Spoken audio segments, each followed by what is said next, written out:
Hello, everyone. Yui here, back with another commentary, this time for Mark Lester's 1985 classic Commando, the director's cut.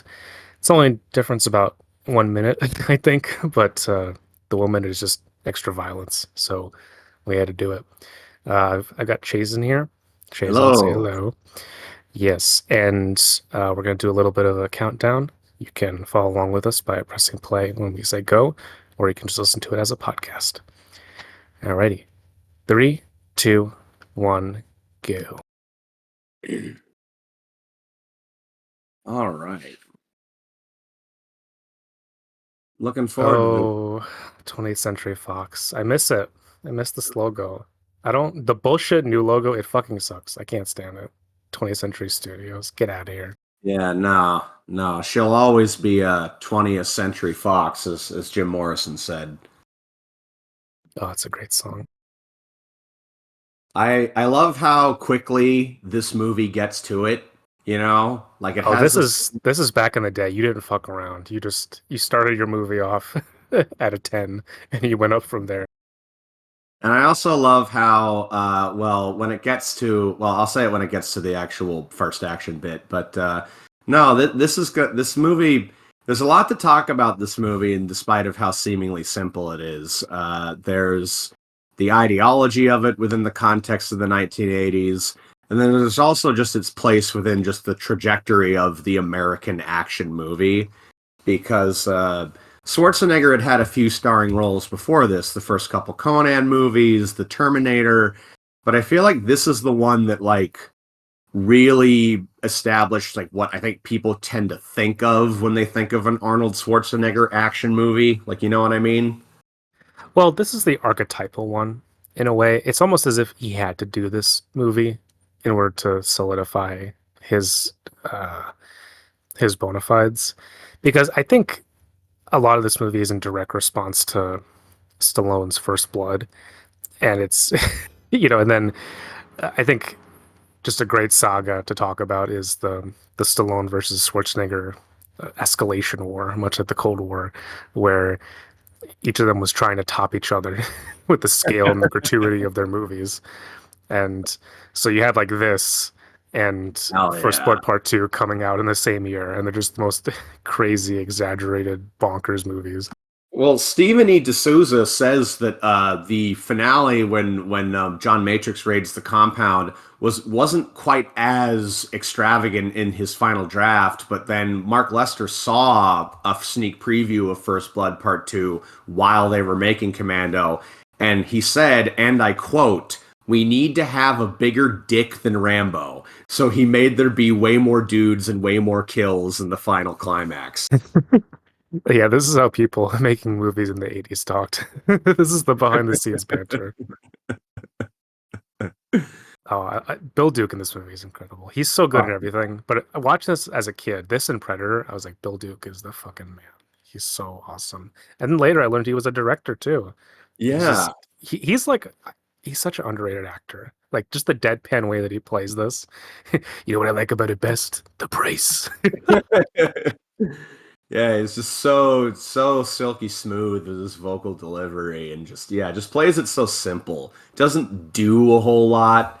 Is just very content to just let his sort of himself tell the story in a simple way. Yeah, I need to see Deep Cover that he directed. That's a pretty big blind spot for me. It's a super cool movie.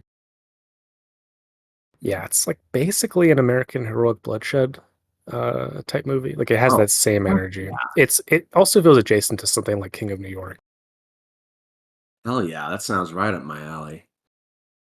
It's funny, the screenwriter of the first draft of this movie was written by Jeff Loeb, the famous comic book writer, but the final draft was written by Stephen E. D'Souza.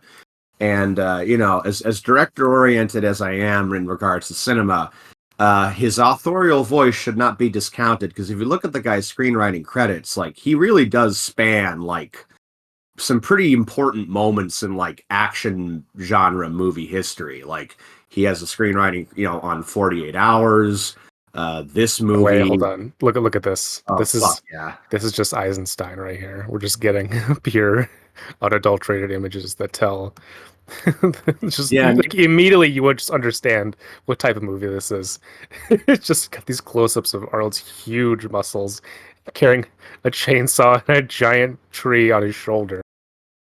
no, yeah, I think this is where like the awareness of Arnold's image in cinema really starts to like be like, okay, we know who this guy is now, like we know what he represents, so we're just gonna emphasize it as much as we possibly can.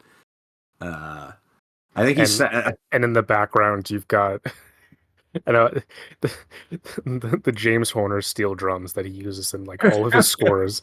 Oh my gosh. And like the jazz. It's like the Lethal Weapon score times 1,000. Like it's immediately iconic.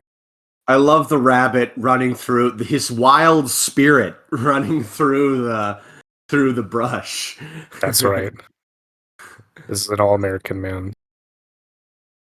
Uh, there was a Reddit Q&A where somebody asked Arnold, like, were you aware of sort of how over the top Commando was? And he said, oh, when I got to the part in the script where he's carrying a log over his shoulder, like I knew like exactly what this was and what I needed to bring to it. and, Yeah, he and knew it was so, supposed to be. This is fun. This is like a fun, exaggerated movie.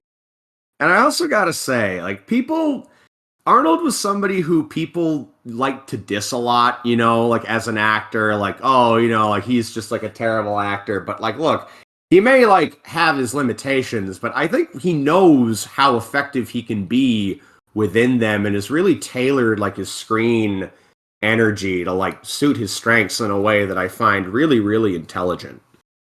Uh, Yeah, no, I always think he was smarter than, he was given credit for. And oh gosh, this whole opening montage. oh, with It's the deer, that's like straight out of a Douglas Sirk movie it's so funny. Oh my gosh. in this action film.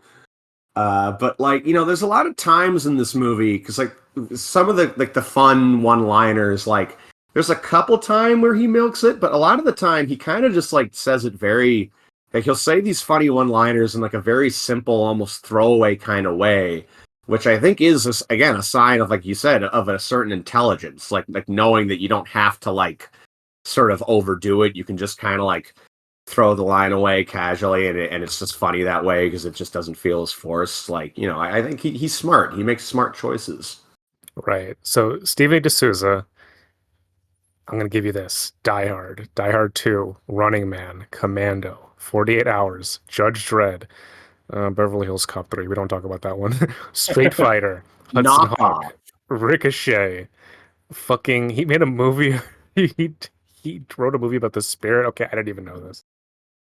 Like No, yeah, he Steven that Souza, he's one of our guys. Like I've listened to him talk about the production behind stuff like Hudson Hawk, and he just sounds like a great raconteur.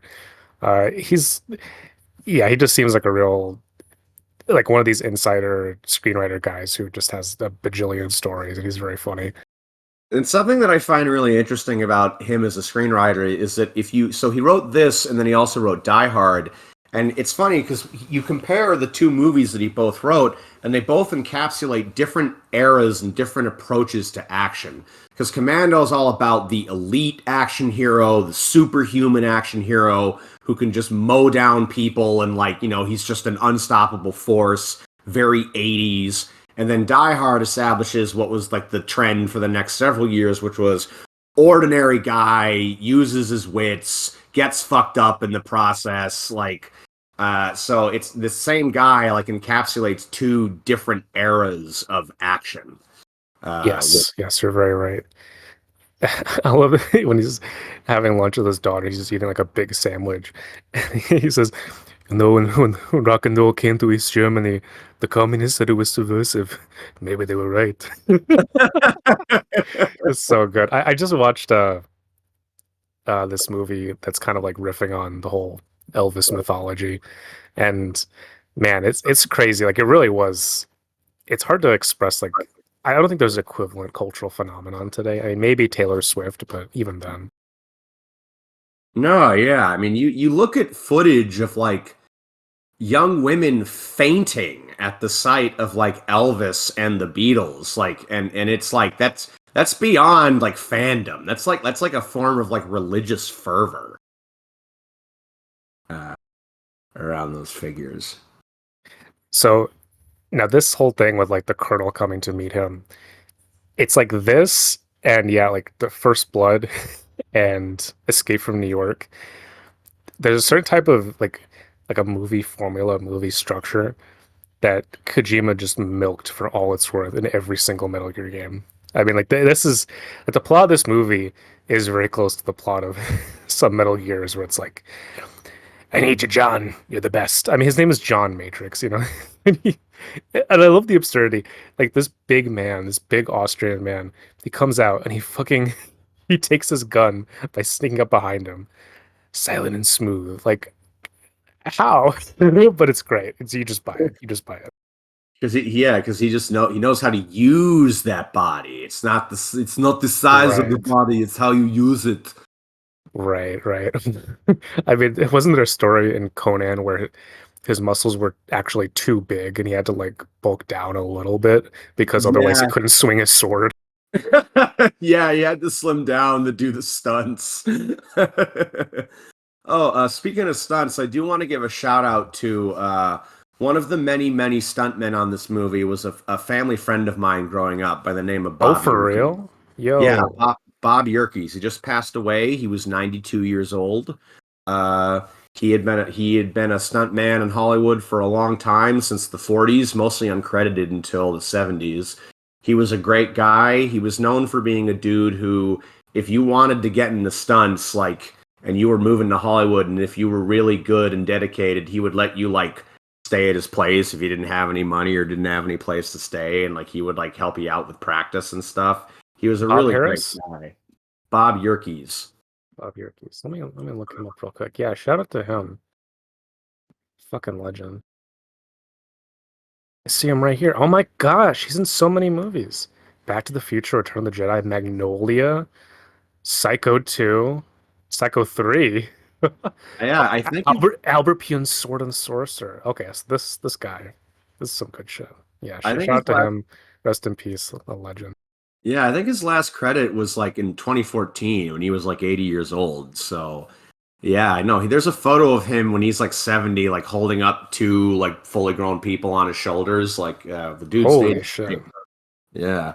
Oh, here we go. Hell yeah. Oh my God. Yeah, it's like we're not Ultra we're violent. barely 10 minutes into the movie. We're already like fucking having this shit. This is crazy. But I love too, it's like, yeah, we'll leave behind these two fucking chuds to watch you, and immediately they just get gunned down and destroyed. But I Because love yeah, this bit too, where he's like, "How'd you tell they were coming?" He was like, "They're downwind. It's like, I could smell them." Like, come on, man. yeah, just the that it really is like the Reagan era thing of just like the ultimate individual who is just like so overpowered compared to everybody else, just through the sheer force of their will. The thing is, though, it's like pe people make fun of this nowadays, but the thing is, like, no one today, no action star today, like with Arnie, like in this movie, when you just look at him, you buy it. Like, I'm sorry, but like we can make fun of it, but you buy it. Like, if No, anyone, no, yeah, you no, like, I'm you not would trying to like, diss it at all. I would not want to be like, it's like, okay, if we had to make a candidate for the one man army, I think we could do a lot worse. Frankly, he's just an enormous man. I mean, what I love too is that whenever in his movies when he like does quote unquote martial arts, he just has to like, it's not even a fighting style. He just like clocks dudes. He'll just kick them, and it's like they just die immediately. Yeah, he's just a force. He just throws pure strength. It's just pure blunt force trauma, and you can't stop it. I also love this how you feel like they're about to establish this dude as like one of the main bad guys, and then you'll see in a second that that's not going to be the case. It's so good. Wrong. I mean, again, it just sets the tone. Like D'Souza, as a screenwriter, is just very efficient. So efficient. He just fucking hits you with like a punch every 5 minutes, and we're just, oh yeah, they disabled his car, and then he rolls it downhill. Ah, it's so incredible. It's so incredible. Like it, again, it's like these really great moments where every time you think we're gonna do something in kind of a standard way. Like in that bit where they capture him and they say like, "You're gonna work for us," da da da da, and he's like, "Nah, actually, I'm not doing this." Yeah, you think that he's gonna have to do a mission and then like escape or something, but nope, he Nope. just figures a way out. I'm not Snake Plissken. Yeah, this bit's so cool. I mean, this is yeah. It reminds me So of almost reminds me of Police Story, the same year, yeah, right? at Where the like he just beginning is rolling down the hill. when they're going down through the shanty town. Uh, so Stephen D. D'Souza wrote the final draft, but the first draft was written by Jeff Lowe, but it was a little different. He was going to be, well, this is very funny considering the times we're in. He was going to be an ex-Israeli commando originally, and he was going to have a wife and a daughter who got kidnapped. And then it got like rewritten later on for Arnold. But before it was rewritten for Arnold, guess who Jeff Loeb had in mind for the role of John Matrix? I bet you're not Who going to are we guess. thinking? Who is it? It was the frontman of Kiss, Gene Simmons. Oh, not the actress Gene Simmons, the the No, but man with the I want crazy to rock makeup. and roll all night and party every day, Gene Simmons. Yes. Yeah, my father is obsessed with Kiss. I wonder if he knows this. I should tell him it sometime. That's good. Hey, that's a weird choice. Why? I don't know. He had just started acting in recent years. Like he'd been in a few projects, but he turned it down. And then it was offered to Nick Nolte, and then he turned it down. And then it was offered to Schwartz, rewritten for Uh, Schwarzenegger. you know what? Okay, don't want to give up this movie because this movie is perfect. Nick Nolte would have been interesting in like a different kind of movie. I think it could have been cool. Yeah, I think he would have been a more tortured Matrix, like he would have been a more sort of like near psychotic Matrix. Yeah, again, I think closer to Rambo, something yeah, more tortured, more psychological. Oh hell yeah, Bennett, Bennett. Bennett, my guy. So Bennett, this guy was the fucking like the crazy Mohawk dude in Road Warrior. Ah, like so it's such a strange thing. Like him in this movie, I don't even know where to start with him.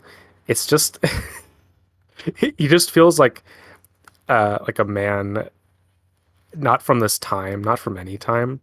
Who knows where he comes from?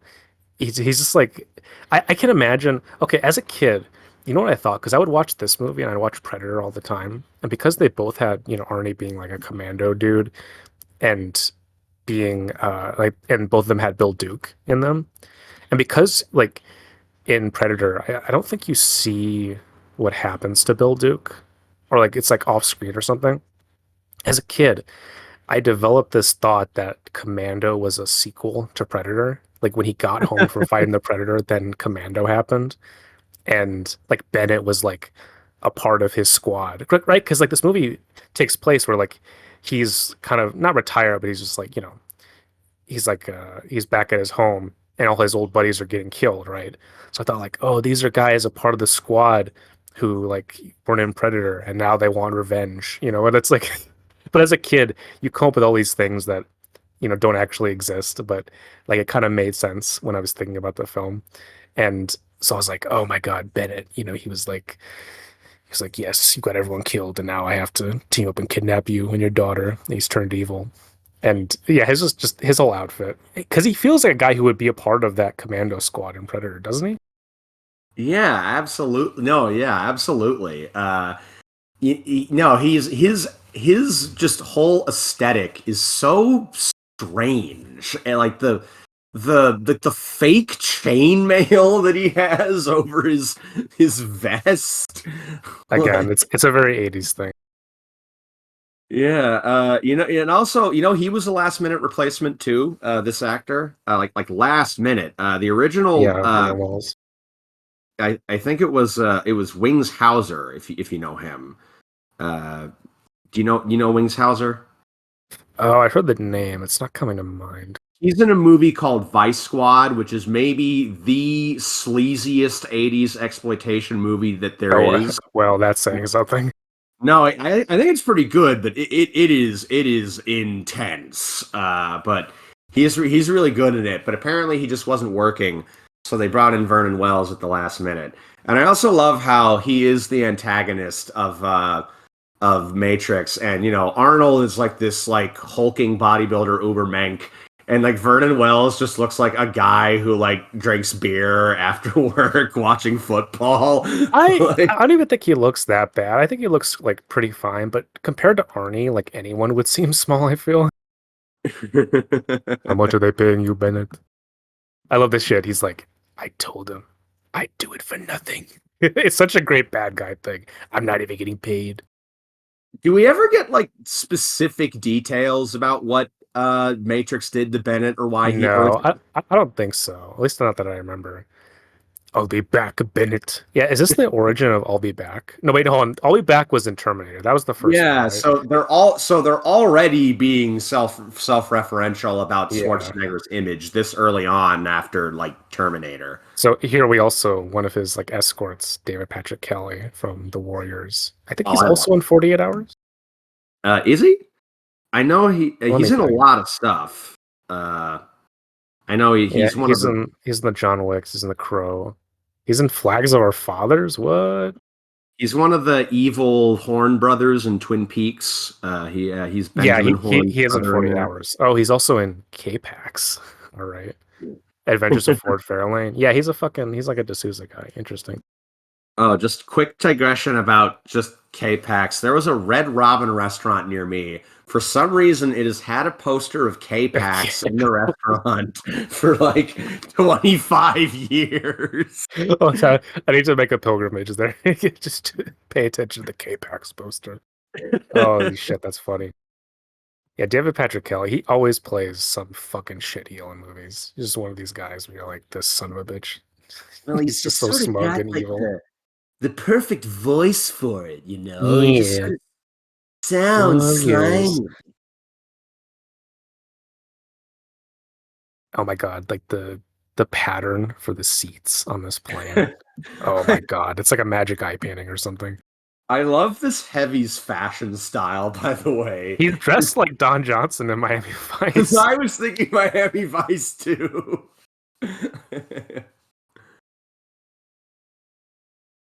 See, I love this too, where like he just concocts this plan of his totally on the fly. He's just all this movie is just Matrix improving it, and none of it should work, but it just does. Yeah, so why do you think there's a certain type of like so like we talked about how it gets to action immediately at the beginning of this movie. The garbage men murder him. Like why do you think there's a certain kind of like there's a certain type of pedantic thing that like because that's like so unrealistic they just can't take it like that seriously, and it's like why, like, you know what I mean? There was a certain type of like very pedantic online critic who'd just be like, wouldn't everybody see it? It's like, who cares? Like, why does that matter? It's just something. Frankly, I think it's. I don't know. I think it comes from a lot of different places. I think it comes from this very uh, like English major literary idea that a film has to have like a cohesive story, where the characters, act a certain way in accordance with a pattern of psychological realism. And again, this goes back to the idea of the bourgeois novel, where, all these principles were held up as the greatest pinnacle of art form to ever exist. And so that gets exported into film, where, if a movie doesn't look, sound, and feel like The Godfather, then it's bad. Or, there are people who just think this. And I think what they don't understand is that film is ultimately it's a different art form than the novel. And the novel too, like there's other types of things to do other than, bourgeois realism. You just don't have to do that. And frankly, I think basically no one does that nowadays. Like it's kind of a dead tradition. But we all pretend that it's like the standard because it's been internalized and yeah, I think literary culture and in journalism and in film criticism, it's something I've never been interested in. I've always come at this stuff from the perspective of, yeah, it's a visual medium. You want to do interesting visual things, and as long as it, sort of communicates the emotion that you want it to, it gives you a texture, a feeling, and an emotional sensory response, and that's interesting. What's the problem? Like why do we have to, hold ourselves to some bullshit impossible standard that, you know, again, frankly, never really exists anyway. Like the idea, like a film just it's supposed to represent what a reality is. Well, no film does that. You know, not even documentaries do that. Yeah, Unless you know, and there's no and you should lens that has and you to try to feel. say this to people, and people don't want to hear it. I think they're like, No, "How about no? But what about plot holes? Like, fuck plot holes, dude. Every plot makes no sense. Like life doesn't make any sense. Life is a plot that makes no sense. Sad to say, you know. Like look around us. Does life abide according to like sensible rules of character development? No, it doesn't. It doesn't. I'm sorry. Like it's a convention. Realism is a convention, and it's not really an interesting one, in my opinion. So a movie like this, to me, I have no problem with. It just works on its own internal rules, and as long as you understand those, I think. Oh, this is great. Where he sets the clock again. This is kind of like an Escape from New York thing too, where he's on a time. He's on a time limit. 48 Hours has this as well, right? This is like an mm, 80s thing. You get that in Speed as well. There's this idea of like the whole movie, we're ticking down to zero, then something happens. yeah, there's a lot of stuff in this movie. It really is very sort of 80s because like in its ideology because he's an ex-commando, like he worked for the US and like all these countries, and like like some, and apparently some of this stuff is like so like intense and like horrifying that he doesn't want to talk about it to people, but like he's retired, but then it's like, oh, they got to kidnap his family, so it's kind of like, I think it's sort of like, what is all this sort of illicit activity for? What is all this special ops activity for? It's for that home and that hearth. It's for what you go back to at the end of the day, and that's why we do it. Uh, Right. It's this like this the idea like you do this service, then your reward is you get like a private sequestered iconoclastic life in the mountains. You get to live in a nice house with your kid, and just like it's completely disconnected from society. It's totally atomized. It's the Reagan dream of, you go out and, your reward for serving the state or being a CEO is that you get to, essentially be like a part of some quasi elite, divorced from society. And yeah, you see that a lot. You see that a lot. This idea of, I mean, again, that it brings back to the Metal Gear thing. The Metal Gear thing, where like, Snake, we need you. It's the Escape from New York. It's different because he's like a criminal, but in a lot of these movies, it's adjacent to, we need you back. And then like he's like, I don't want to. And then there's this, what is it? The Joseph Campbell refused the call, and then something motivates him, and he's like, okay, what do I need to do? We just get into it. But in here, it's very efficient because he's just like he just gets a warning basically, and then immediately shit just starts going wrong. so this actress, Ray Don Sean, yeah, she's Megan cool. Chong, I love her in this movie. she is a showbiz family because her dad is Tommy Chong of Cheech and Chong. Oh, really? Wow. Yes. Yeah. It's funny. There, some say that it's ridiculous to say that movies and TV shows are going to make your kids smoke weed, but I'm not going to lie. I think I first wanted to smoke weed when I heard the comedy of Cheech and Chong when I was 13 years old. So watch out, parents. So watch out. You don't want to show your kids this stuff. That's right. Movies and video games will corrupt your mind. She beat out. There were a lot of actresses who auditioned for this role. Sharon Stone went up for it. Bridget Nielsen went up for it, but she got the part. Oh, that's interesting. I like the movie with her. I think she gives it like a cool, like a kind of postmodern energy where she's questioning all the crazy stuff that's happening around her. I think Yeah, I think you with guys. someone like Sharon Stone, it would read as a little bit too intense. Whereas she kind of has like a good-natured humor about everything that I think counterbalances Schwarzenegger's stoicness. Like Yeah, they make a good pair, I think. she's almost sort of like an audience surrogate, like a normal What if a normal person was thrust into an absolutely ridiculous Right. movie? Exactly. but you see the self-aware stuff, it doesn't go like overboard with it the way movies do now. It's like it's like one thing that's like that pops up sometimes rather than the entire like point of the but attraction.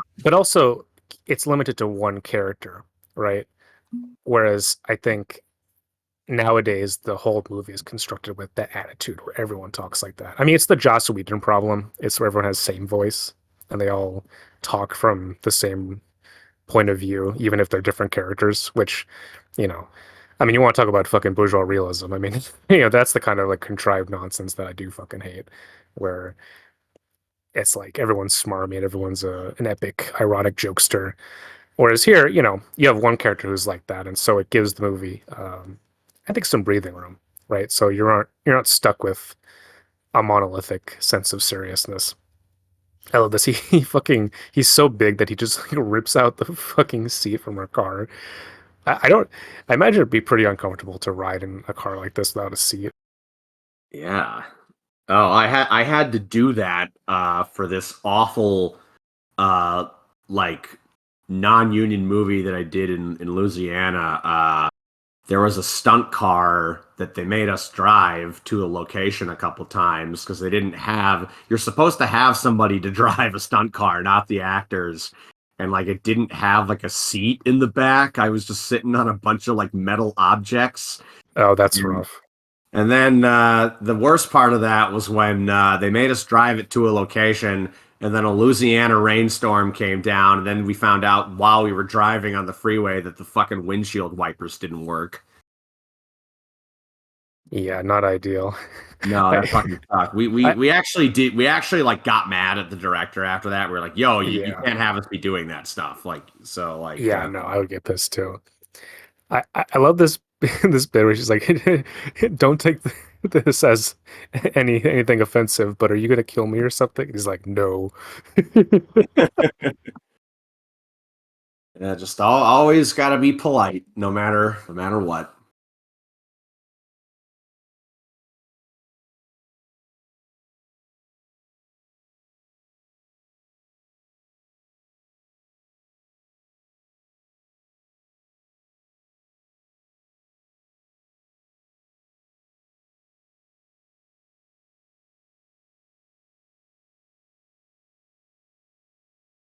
Yeah, this movie has three editors, and Oh yeah, it normally, and does. and normally when a movie has like more than two, I start to like my eyebrows raise.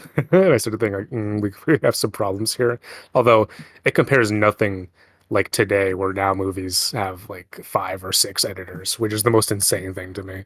But one of them is Mark Goldblatt, who is a legendary editor of action.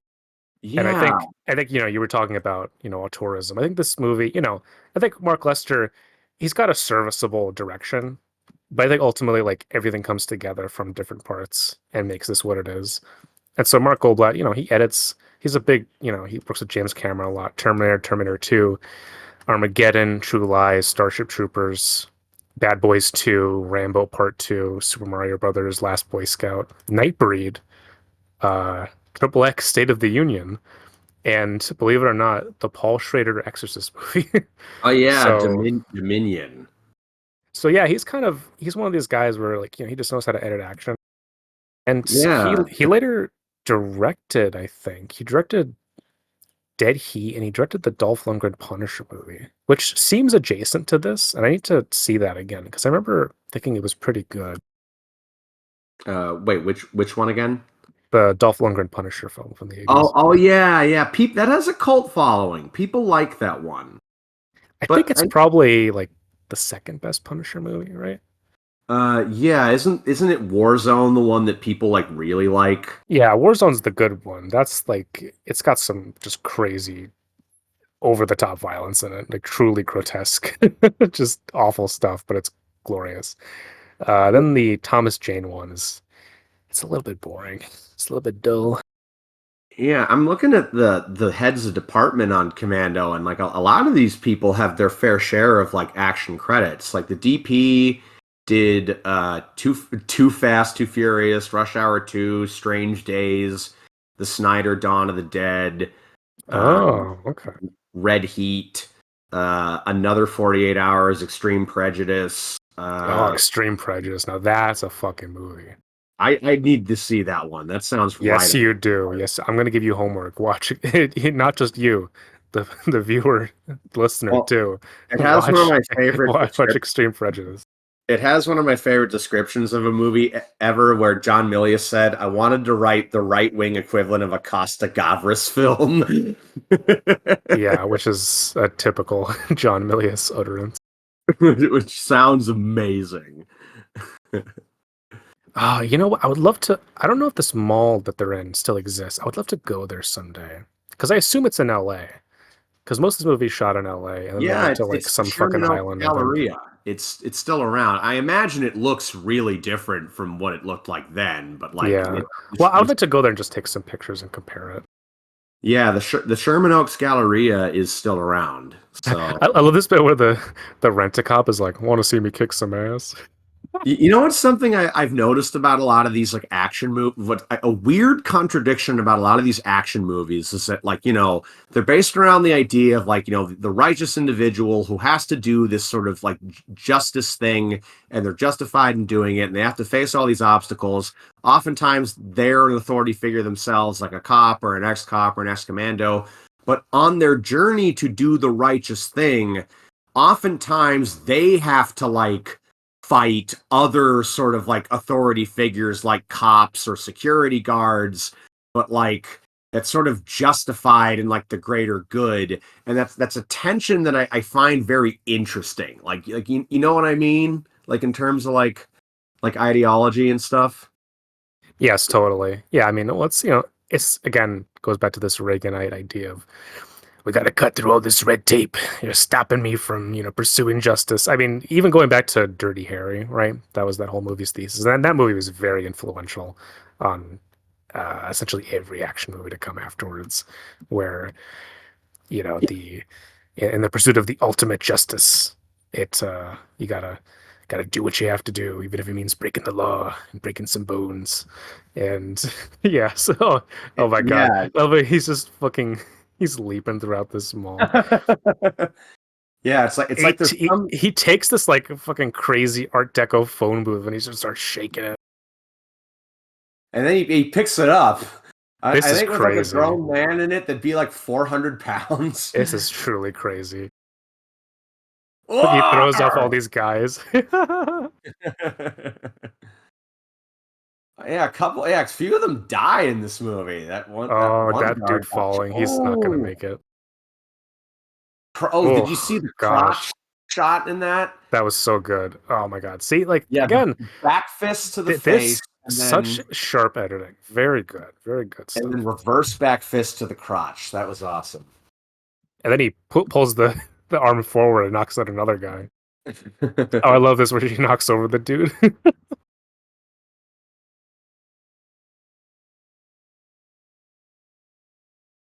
Yeah, it's funny. This mall sequence reminds me of the end of Police Story as well. Yeah, you're right. 85. There's something in the air. Something in the air. I don't know. Was this film released before Police Story? Let me see.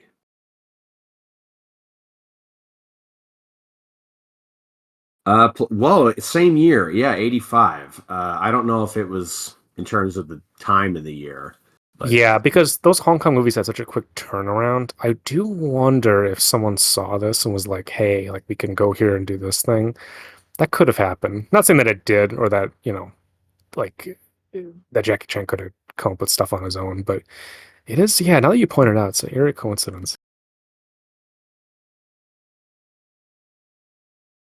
someone and another department head who did a lot of action in was the production designer of this movie, a guy called John Vallone.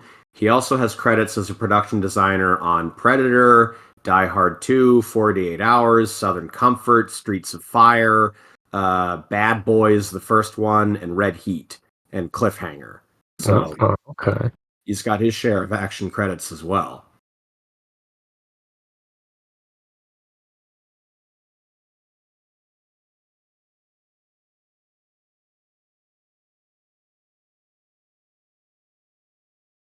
this little speech that she's doing right now, and then this happened, and then this happened, and then this happened, like that happens like at like in like every scene in like a Marvel movie. Like, Yes, like yeah, we have to recap stuff for people.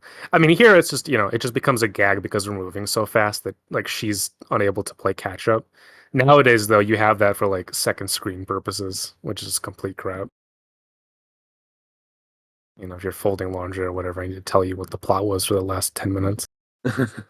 it's funny that we've now gone full circle because in the period of theater of Restoration theater, like after King Charles got back to the throne, uh, there actually was stuff like that because it was theater plays started being performed in pubs, and the etiquette was very different back then.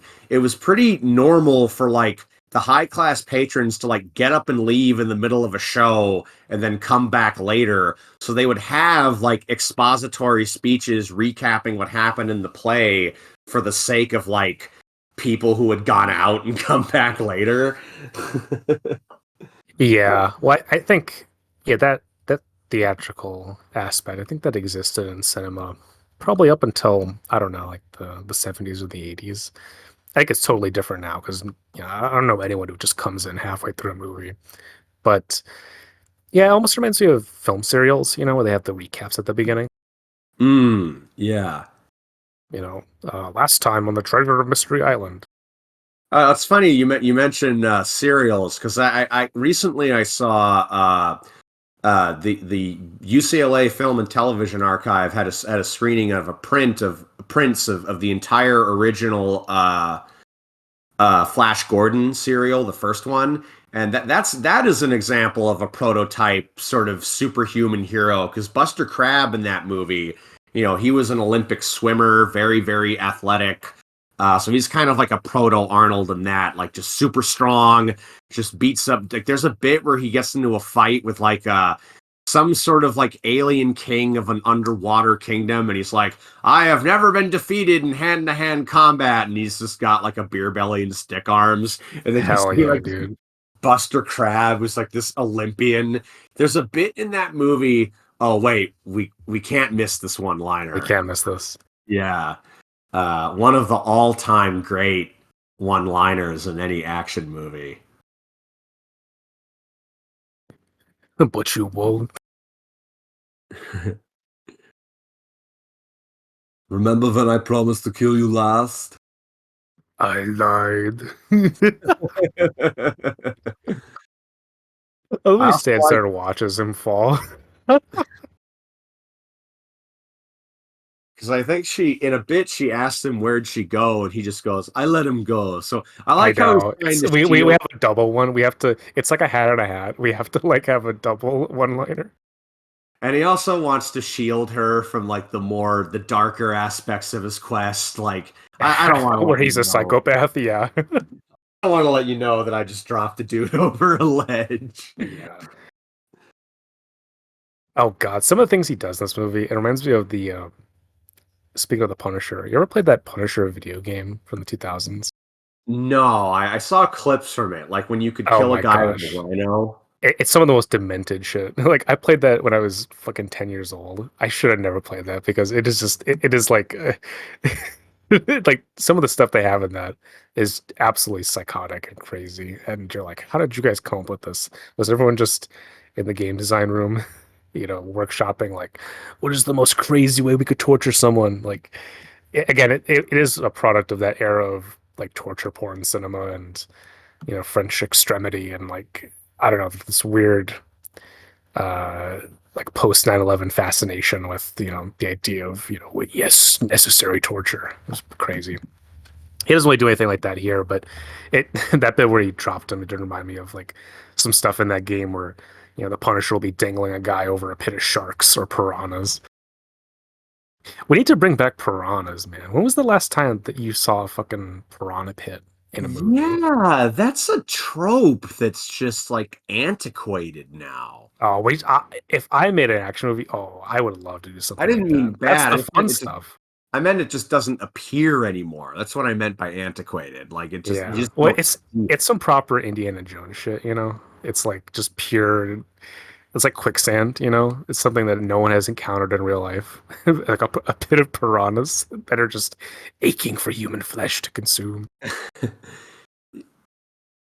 Yeah, and I think there was a lot of like misinformation about piranhas. Like a lot of those famous videos you saw of like stripping it like a corpse bear. Like apparently a lot of that was like kind of staged, like piranhas that hadn't eaten in like ages. Like they were like starving and shit. Well, no, hold on. This is how it is that all piranhas are starving for human flesh. They're just waiting Human for the flesh. moment that an unaware person falls into their trap.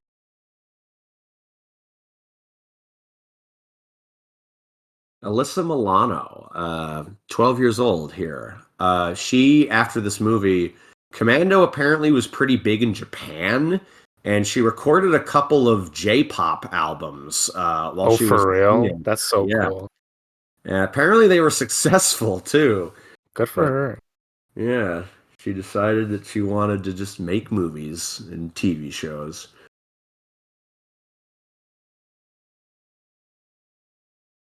But I like how later on she shows some ingenuity in trying to escape. You know, she's like her dad. That's right. That's right. You got to get out somehow. Also, these guys, they're bad kidnappers. Like, you don't check in on her. She just, like, carves a hole through the fucking side of the little villa they have. You know, Yeah, these you're not guys, gonna they have just suck at their job. like a dude watcher. Nah, just fucking put her in a room. Don't worry about it. She's a kid. Ah, the way that fucking neon looks in 80s movies, it just hits different, I gotta say. It feels great. Look at this. Like the way that this whole looks. Oh my gosh. It's like almost yeah, like it doesn't have like the cold blue look that like a James Cameron movie would have, but it just has, it's got a nice sense of atmosphere. I love this like whole hotel bit because like you think we're gonna slow down and like maybe uh take a bit of a breather and then just get straight into the nonsense again. This isn't even his hotel or anything. He's just looking around. This is some very interesting decor in this hotel with the Yeah, it's kind of kitschy. neon through the glass cubes and then the porcelain tiles right next to it. Why not? Why not? Very strange blend of textures. And then like what that all like what is that? Yeah, oh yeah, like the flecked granite like wall. See though, okay, what you're describing, this is what I'm talking about. Isn't it nice that you can watch a movie like this and there's more things in focus than an actor's face? You can like Yeah, look at the environment and perceive details and like your brain is comprehending a wider space. Isn't that nice? yes, it's Like we very nice. fucking rarely ever get that. Or I won't say rarely. I have trouble looking for it in a lot of contemporary movies. I really feel like there's such an abstraction of space that it's like stuff could be shot in this nebulous nowhere. And of course, a lot of it ends up being on a green screen, right? So you can just blur all that shit out anyway. So I guess like what is like like what are like the material conditions that like birthed that shooting style? Like how I, did it? I want to say it's television, but that's not even true because there are television shows from the 80s and 90s that just look fantastic and they got, just a good sense of production design. I don't know. I really do think it might be a post CGI thing where people are like, well, we can get away with shooting this stuff in a void because, you know, just put it shallow focus and then we'll, do whatever. We don't have to spend that much money on like rendering an environment. And I think it comes down to like reshoots and laziness. This green berets gonna kick your big ass. I've I ate been green there berets for for breakfast. breakfast. I can't believe this macho bullshit. It's so good. Yeah, and I like how like it's kind I of love him them rolling around. also for no reason just coming in on people having sex, just fun. Oh, but okay, that's the Joel Silver touch. Like that's the classic Joel Silver thing where he's like, "We gotta have a naked lady in this movie. Put her in somehow." It's just a crazy coked up '80s producer thing. Pick him up by the balls.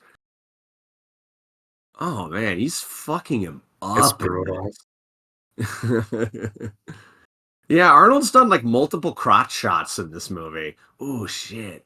Yeah, he falls into a spike. Yeah. I love how he's interrogating him when he's just like, I know, it's like the guy has a spike through his lungs. What is she? Like, dude, I don't think it's gonna work like that.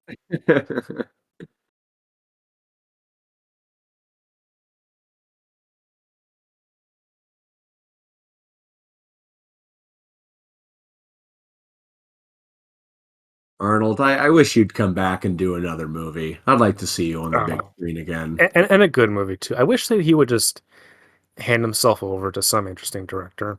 I really wish that was the case. He doesn't just have to do Terminator shit. Like wouldn't it be cool? Okay, not saying like people have different opinions on whatever. I'm not saying this specific director, but just a director like this. Like if he was in a Robert Eggers movie playing like, you know, like an old guy, like grizzled, you know what I mean? Like, wouldn't that be cool? Wouldn't that be a cool thing for his career? It's like, oh, he worked with, an up and comer. I don't know if like he just maybe doesn't think of things like that, or no agent presents him with stuff. I wish my greatest dream was that he would do the King Conan movie. I think he is too old Ooh, for it now. yeah, It, that it, would would- be. it would be my heart's desire. If I could have one wish, I would wish for that. Uh, and then all stuff like World Peace that would fall to the wayside, unfortunately. But give me my King Conan movie. It would have been. It, I wouldn't even say it has to be directed by Milius because Milius is kind of he's like unfortunately has pretty poor health nowadays. But just like just something, like if I could just get something, I think I'd be pretty good. Have a what's her name? MJ Bassett directed. Have her do it. She would do a good job. Oh, what else has she done? She did the Solomon Kane movie. She did the second Resident, not the second Resident Evil movie, the second Silent Hill movie, which I think is actually better than the first one. Uh, and she did, oh, she's like kind of like an action, like I don't even know if a DTV person, but she's got some like cool stuff underneath her belt. I want to see more of her work.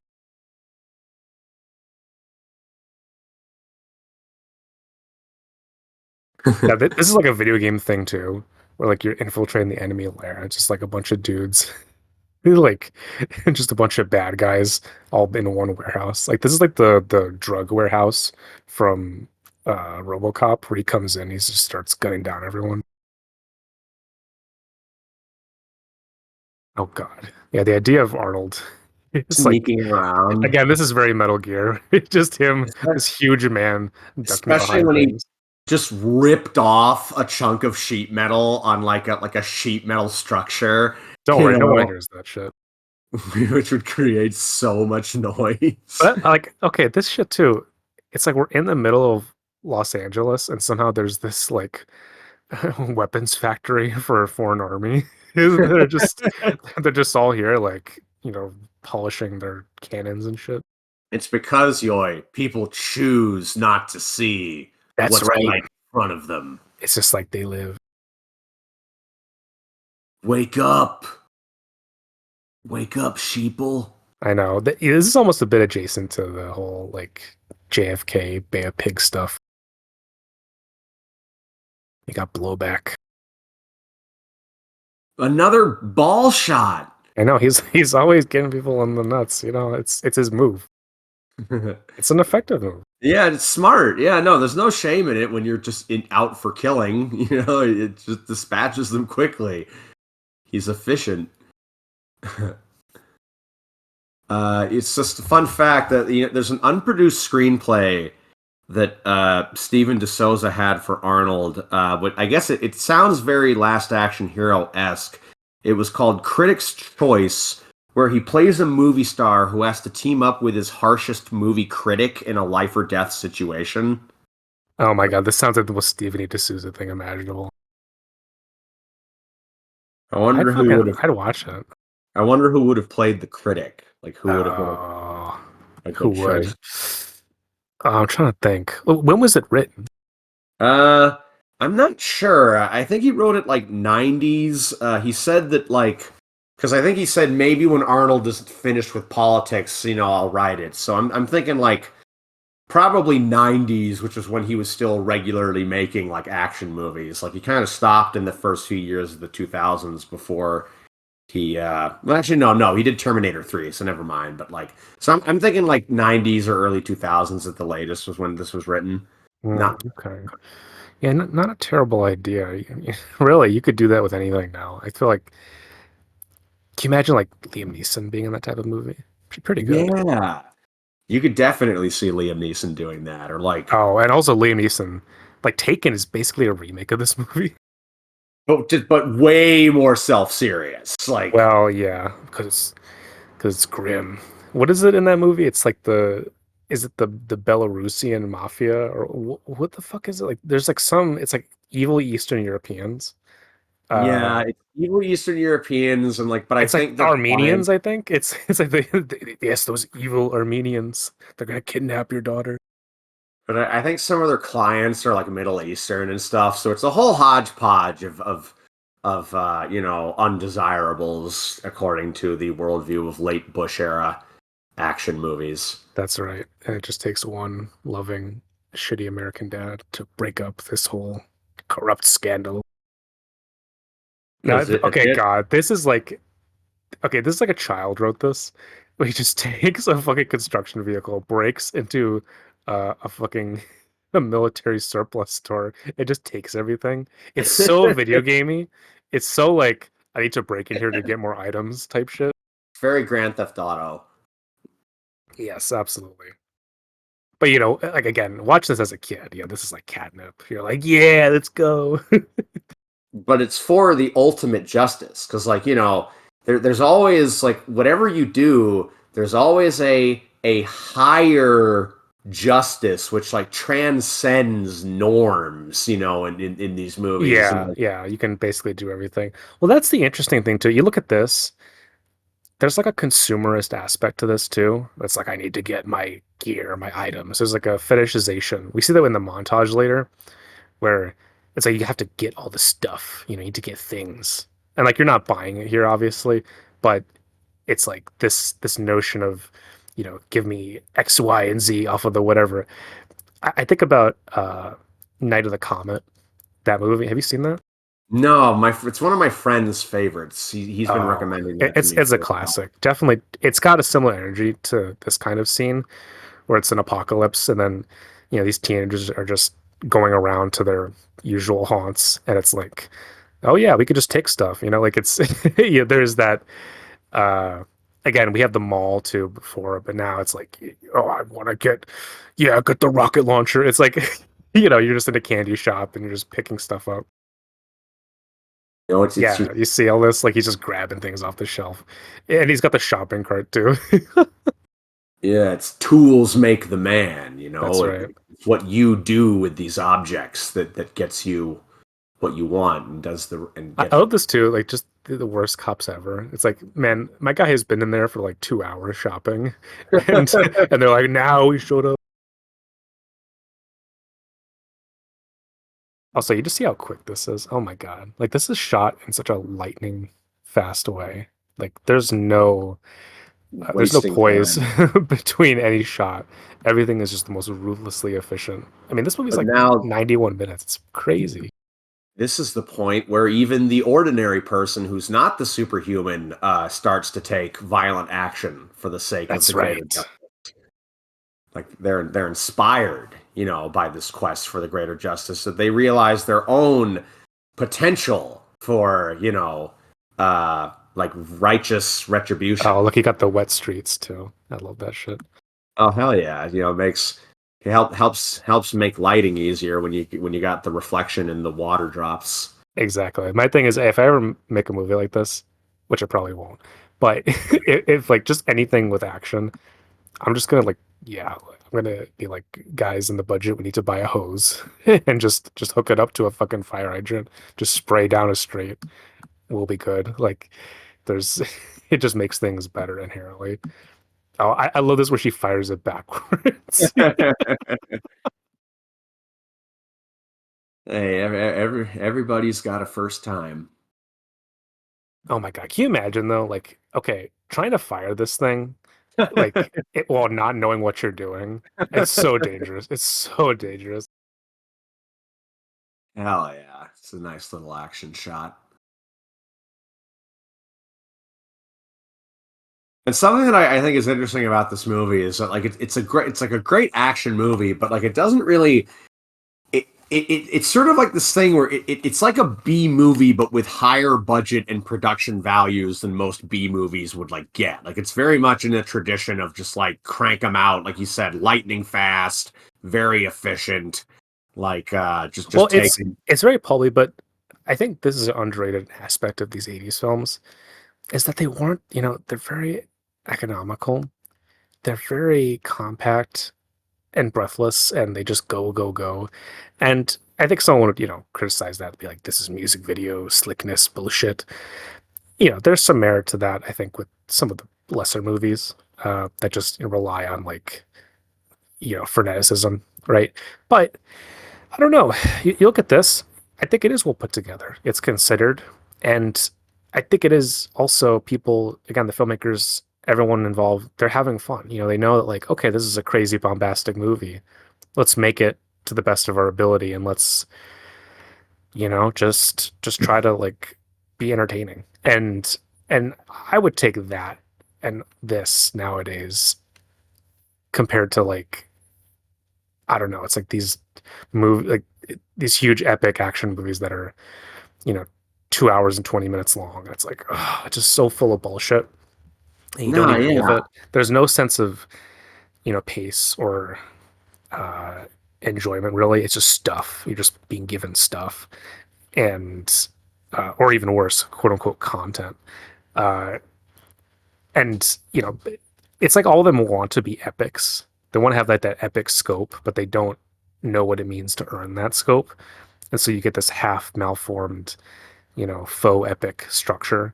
But then you still have it applied to pulp stuff, right? So it doesn't really work. You don't get the cool economic, you know, uh, fast-paced pulp action entertainment, but also you don't get the proper epic scope either that these things sort of half aspire towards. And yeah, I very much appreciate a movie like this where it goes, goes, goes, and it's not really worried about much else. It's just like a movie. It's like, okay, we're here to excite you, we're here to have fun.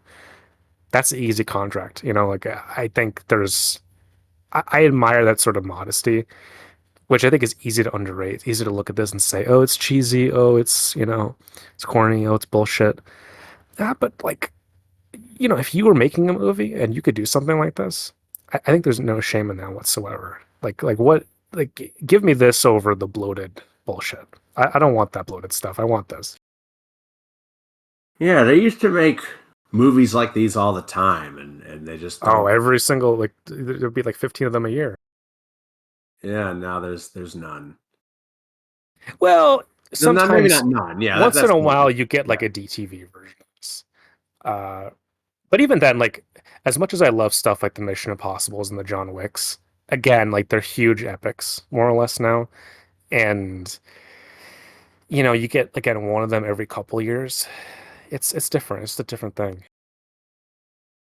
See, I like this So too, though, where like she comes in handy because like her being like taking like pilot training, although she's not like she's never licensed or anything, but just her having that, it's like she becomes incidentally instrumental towards him saving his daughter.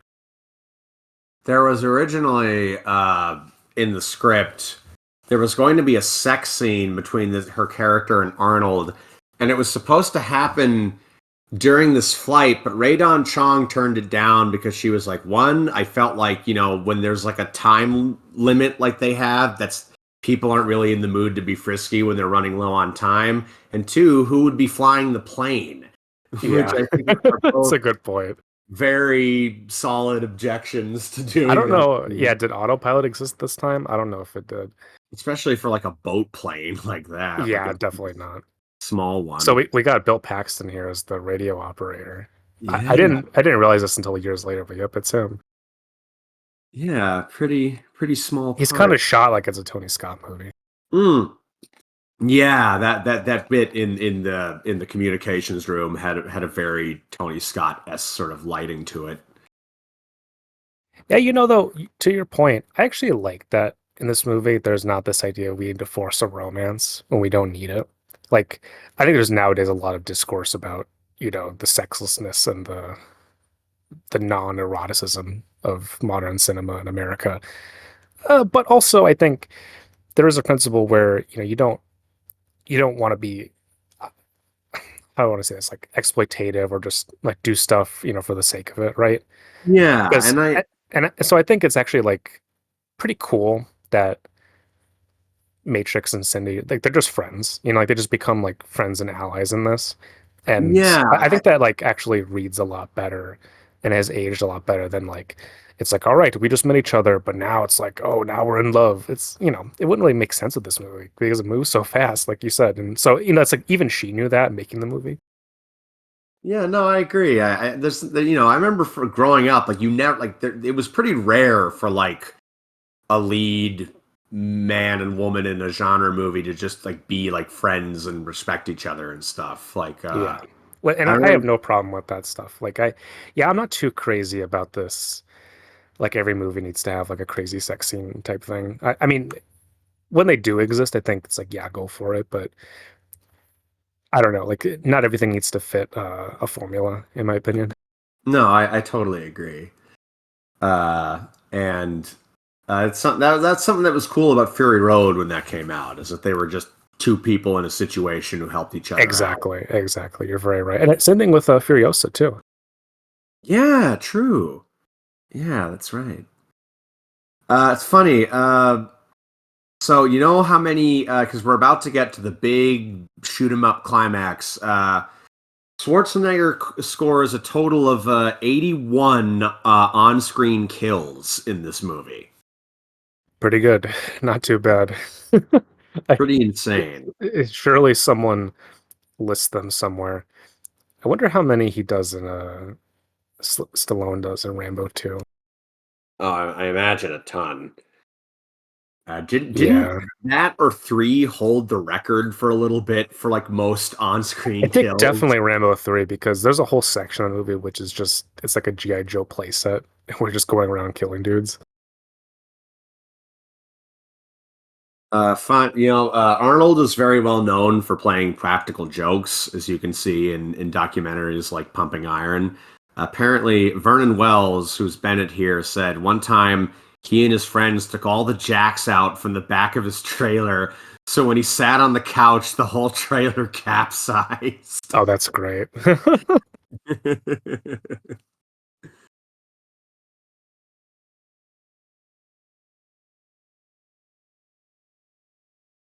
You ever been on a boat plane? I've never been on a boat plane, no. I've been in some very small, like single engine planes, but yeah, I'm pretty sure I've never been on a boat plane. Yeah, see, this is a great bit of montage here where like as soon as they land the boat plane, then we cut to the plane that he was supposed to be on landing. Like that's just a great way of communicating the time without having Oh, to refer to the clock. there we go. We just saw the full Arnold physique I in know, God, nothing but he's fucking trunks. huge.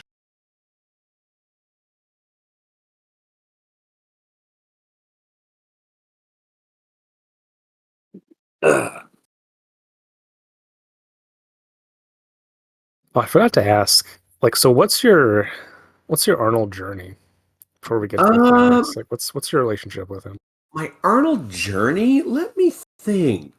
Because I Trying to think I've think of the. talked about it before on my end. He's always been a presence in my life ever since I was a kid. My dad is like into bodybuilding and workout culture, and he loves Arnie, he loves Stallone, and that whole like sphere of movies because he grew up with the stuff. Yeah, I think my first exposure to Arnold, like the first movie of his that I remember really liking, because it was one of the only ones I was allowed to watch when I was younger, was a Kindergarten Cop. So that was probably my first like real exposure to him. I haven't seen it since I was young, but I remember like really liking him in that movie and finding him very charming. Uh, I actually funny because my dad was in the bodybuilding as well. Actually, both my dads, both my biological dad and my adopted dad. My dad actually used to work out at my adopted dad used to work out at a gym where Arnold went to for a while when he first came to America before he switched over to Gold's. It was a place called Vince's Gym. So he knew people who like knew Arnold.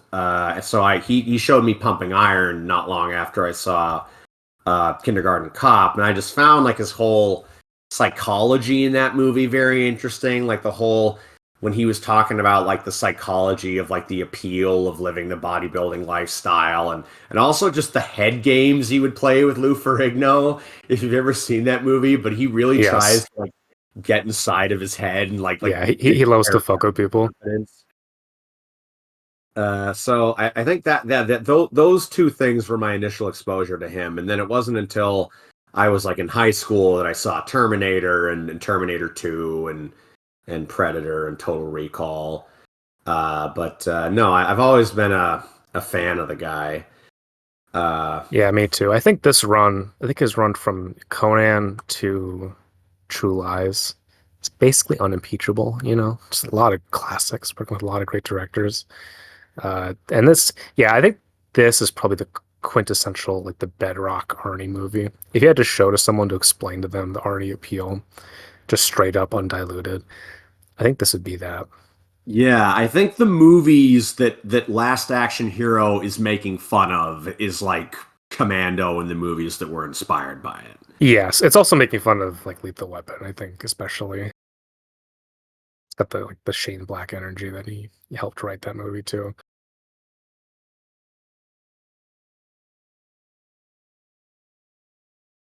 Now, see, this is. Do you ever play the Far Cry video games? A long time ago, not for Yeah, a long this time. is very close to that. It's like close to the feeling of that where you just the most heavily armed person in the world, and you you roll into like a enemy base, and just shit goes haywire. Yeah, there was another game that was kind of similar. I think it was called Mercenaries. I think that was the name of it. I used to play that a lot.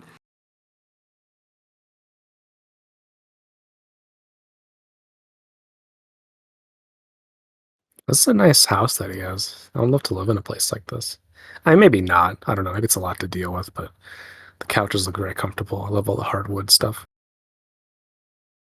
Dan Hedaya, he's got a whole career of playing villains and Oh shithead. yeah. See now, okay.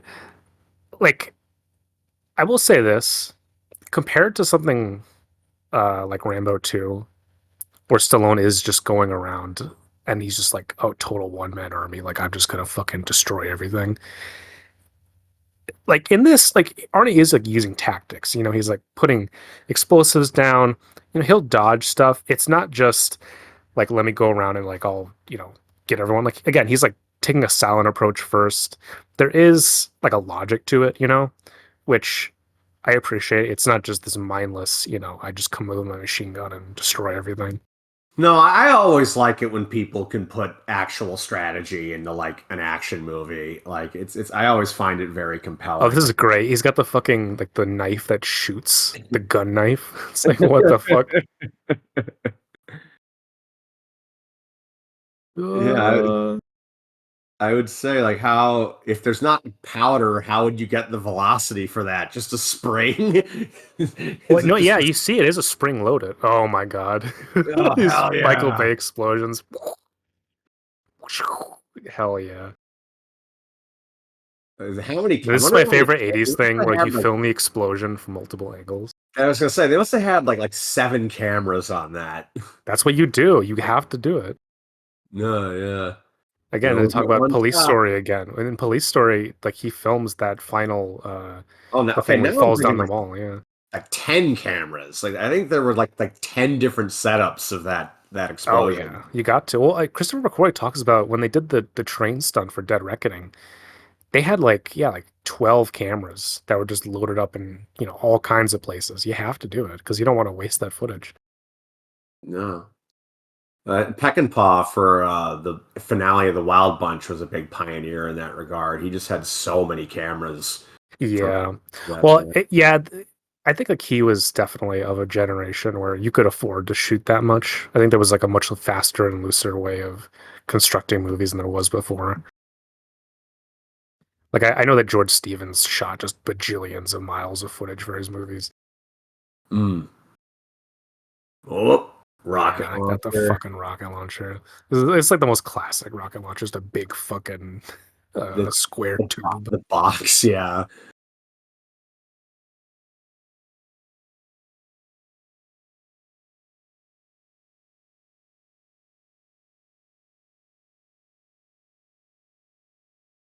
Oh shit, they said the title of the movie in the movie. Title drop. So there's a scene. Arnold said that he wanted to include a scene where a guy tries to throw a knife in this sequence in the finale, where a guy tries to throw a knife at him. He was going to chop off the arm with a machete, and then he was going to take the arm and start and beat the guy to death with it. And then he told Mark Lester that he wanted to do that. And then the head of the studio, Larry Gordon, asked him to come to his office, and he said, "What the fuck is the matter with you? Do you want to make money with this or make an X-rated movie?" It's, again, it's like Arnold was like, "Let's go into slasher movie territory. Let's go, Friday the 13th." I mean, nowadays you could do that shit. I mean, I imagine that kind of shit happens in like Terrifier 3 or whatever. Oh yeah, no, it's basically impossible to get an NC-17 for violence these days. It basically just doesn't exist. Yeah. Well, even children's movies that are rarely anything less than PG. I don't think like a movie had, and I honestly think they've gotten a little bit too strict with that. Like there are some movies that are PG where I'm like, this really need to be like this is Yeah. easily a G-rated movie. You didn't have Yeah, to. see, this whole bit is very Peckinpah-esque too, where he's just like running and gutting, and guys are just like falling back in slow motion.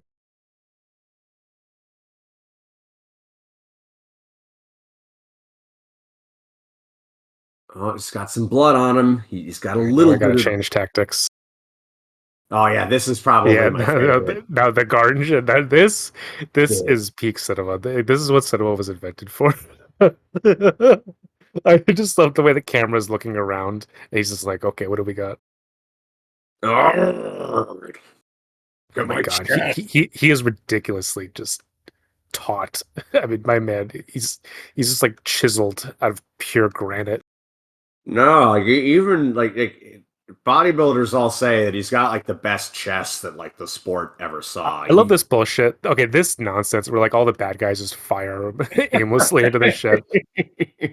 Like, yeah, we got him. Because you shot too low.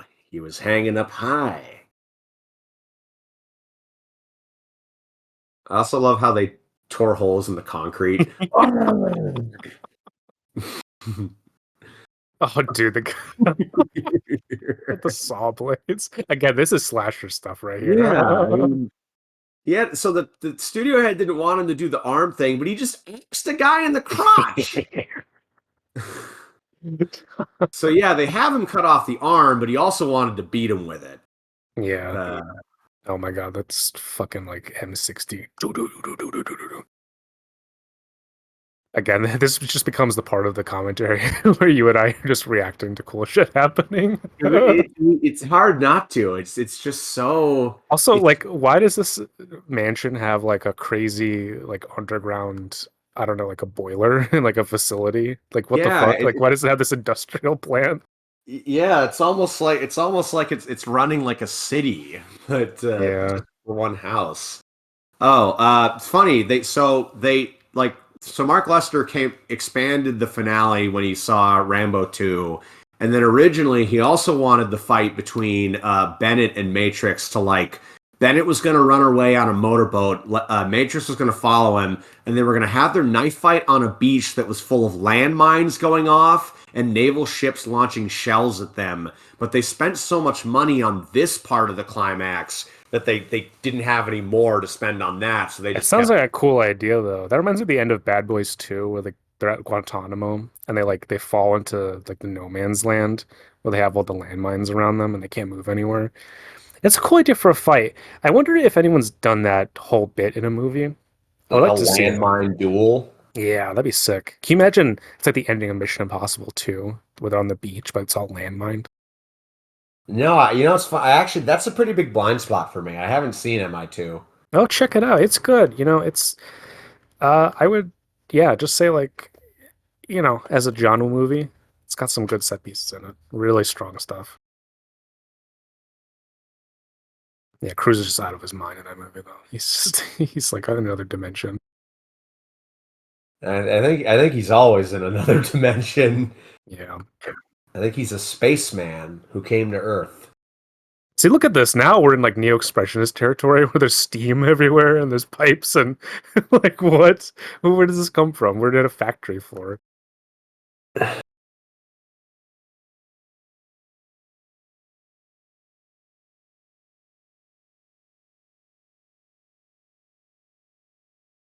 Again, these bad guys just fucking suck. Yeah, Right? you had to drop on him, You had the drop dude. on the guy and he's still fucked up. Your reflexes were too slow. Oh, fuck yeah. Oh, he's coming at him with the fucking AUG. It's the ultimate bad guy gun. Yeah, you don't see that gun anymore that The much. AUG? Yeah, I wonder what happened to it. Maybe it just got phased out or something. Yeah, I would. Why do I so many basically bad know nothing about guns, but I would be very specific because I just like some stuff looks good. You have to be like, I think Chad in the John Wick movies, he knows what looks good, so he always gives so John that Wick like the coolest looking guns. so the gun that Dan Hedaya has, what's it called again? It's like the Steyr AUG. I think it's German. I was I gonna think ask, is that why bad guys have it because it's foreign? it's like German or French. I'm pretty sure. I don't know. Someone who knows guns more than I do will like listen to this and be like, "What are you talking about?" But I'm pretty sure it's at least European. Because I was gonna say maybe like the American heroes have American-made guns, and the bad guys have those shitty foreign-made Yeah, guns. that's usually what happens. Usually, like if you have an AK, you're a bad guy in American movies. That's because it's the revolutionary rifle, baby. All right, here we go. Now Bennett's a fucking weirdo. Like he's just like coming after this little girl. Like fuck you, Bennett. Like you're just such an asshole. Like what are you doing? Everyone else upstairs is dying, and this is what you're doing down here. I mean, I think he kind of probably knows that holding her hostage is the only way that he could probably survive against Matrix. What do you think of the ideas that people have that Bennett has a that Bennett's obsession with Bennett with Matrix goes a little bit beyond just rivalry. I mean, I've always felt it. Like when I was a kid, before I understood anything, I was like, oh, like yeah, they were friends, and like now that he's mad because he betrayed him. Like it just I understood it in that term, but nowadays it's hard to miss the subtext, well, especially because in Road Warrior he plays a very similar character. Like when his buddy dies, like it's basically suggested like yeah, that they're buddies and partners at the very least. So infer what you will, but I think it makes logical sense. I'll make it quick just for old time's sake.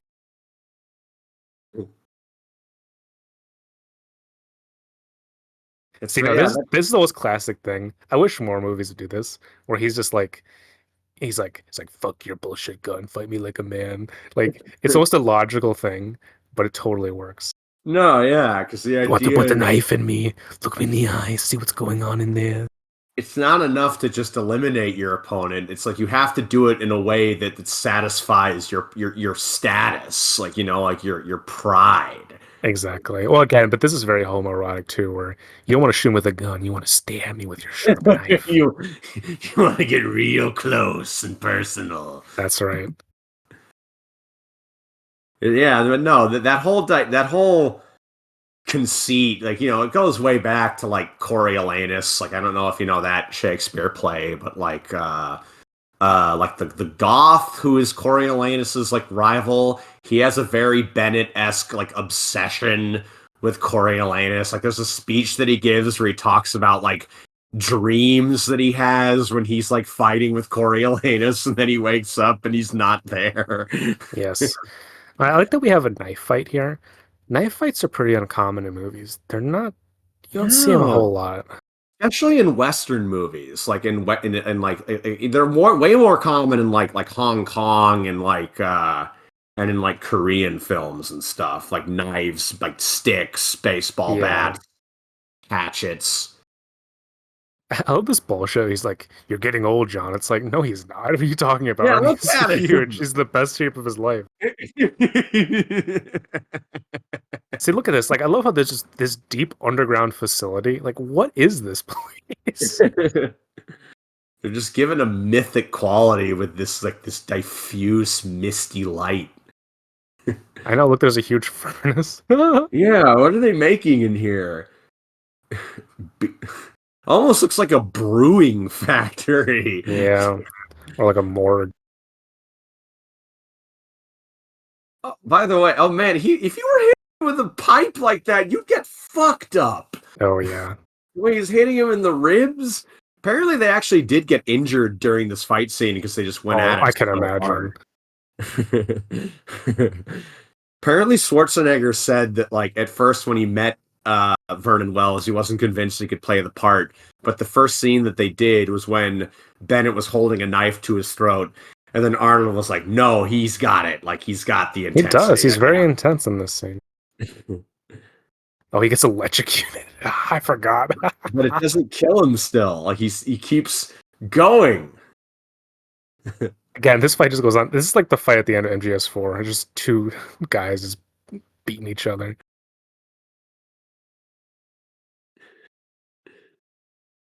Yeah, it's not refined. Like it's not like slick or like fancy martial Oh arts. no, no, this is just two like hunks of meat wailing on each other. See, you got to cheat at the end because you I don't have know. it. But Oh my another god. invocation of ball torture because he says he's going to shoot him right between the balls, but Now then he this is doesn't. perfect, dude. Impaled Yeah, with a fucking steam pipe. That's how you do it, folks. Let let off off some some steam. steam, Bennett. Perfect. Perfection. We fucking did it, folks. We're so back. Oh my gosh. And this is what it was all Dude, for. can you imagine if you're a child and you just watch your father do this? And just smiling, just you're so happy. Oh, that's my dad. Oh, that'd be so strange. Da, da, da, da, da.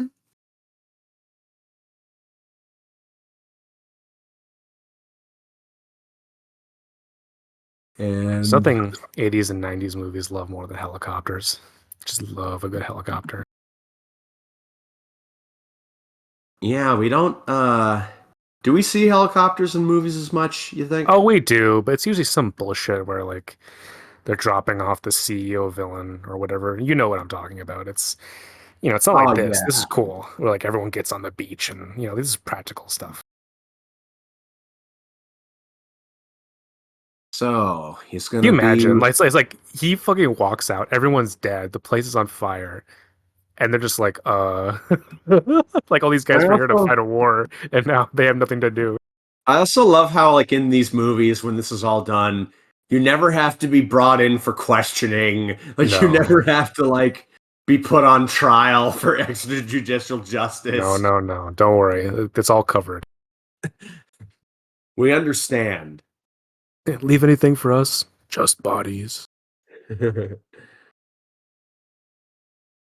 But no, he's not coming back because you can serve your duty, but at the end of the day, what is it all for? You have to have That's right. something to go back to. And Dun, dun, they had planned on dun, doing a dun. sequel to this, but it never materialized. Oh, thank God. You don't need it. Nah, Yeah, you and don't a need a while sequel. back, I think there was talks that David Ayer was going to do a remake of this, but that never Oh God, happened. no, no, no, no, no, no. This doesn't. Well, this already movie. It has been remade several times. Yeah, like so many movies after this are basically the same movie. Surrounded by your love. Again, we need to go back to this where you end the movie, not with like some bullshit like Aerosmith needle drop. Just end it with a power ballad.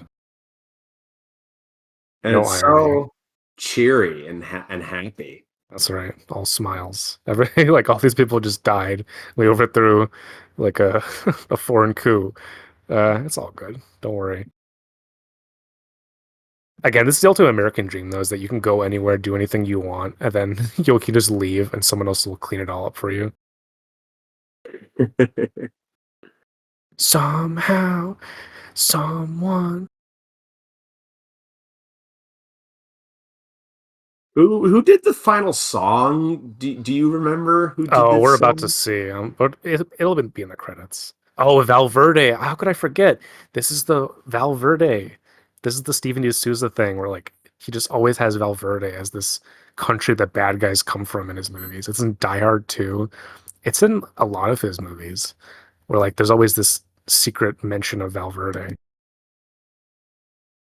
I don't know what's it a reference to. It's just maybe it's like something that he called. He came up with it, but it's in all of his movies, I think. Before we go, I'd like to read a little blurb from Variety, which ends in the final last few words in this are absolutely ridiculous.